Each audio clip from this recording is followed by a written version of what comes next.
Gusto mo bang baliktarin ang sitwasyon ninyo na sa halip na ikaw yung mag-iisip sa kanya, ikaw ang mag-iisip o siya ang mag-iisip sa'yo?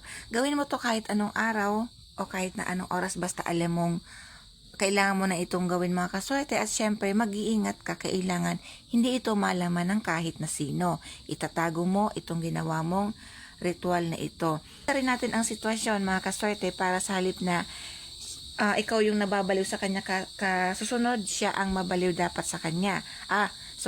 Siya dapat ang mabaliw sa iyo.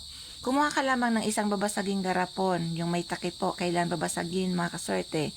Tapos kumuha ka ng larawan niya, tapos kumuha ka rin ng tatlong matulis, pwedeng karayom, pwedeng pin. So basta matulis, pero karayom na lang po ang inyong gagamitin. So halimbawa, ito yung picture ni target. So, ipalitan ko po kasi hindi pwedeng gamitin yon. So, halimbawa, ito na yung picture ng inyong target. Ang gagawin nyo, mga kaswerte, tutusukin mo siya dito sa may sentido. Sa picture, kailangan may picture kayo o magtatanong na naman kayo, pwede ba yung picture sa cellphone? O sige, tusukin nyo ng karayom yung picture sa cellphone nyo kung kaya. So, dito po, 3 karayom o 3 pin ang inyong gagamitin.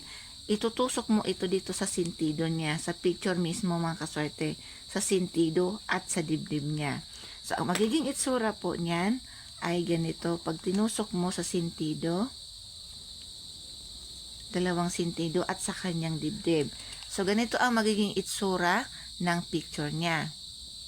Pagkatapos, ilagay mo ito sa garapon na babasagin.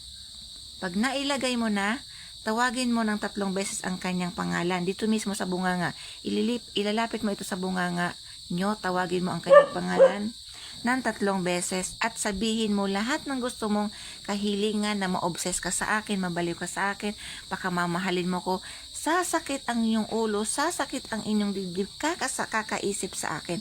Lahat ng gusto mong sabihin ay pwede mong hilingin sa bagay na ito, mga kaswerte. At pagkatapos, takpan mo na ito. Itago mo ito sa isang lugar kung saan walang makakakita. Basta po, mag-iingat ka na walang makakita. Doon mo lamang ito, kahit kailan mo gusto, wag mong aalisin hanggat hindi mo nararamdaman na nagbago na si target. So, halimbawa, na-obsess na si target, pwede mo na itong kunin. Basta wag niyong bubuksan, itapon mo ito sa malayong lugar o pwede mong ipaanod sa tubig, mga kaswerte.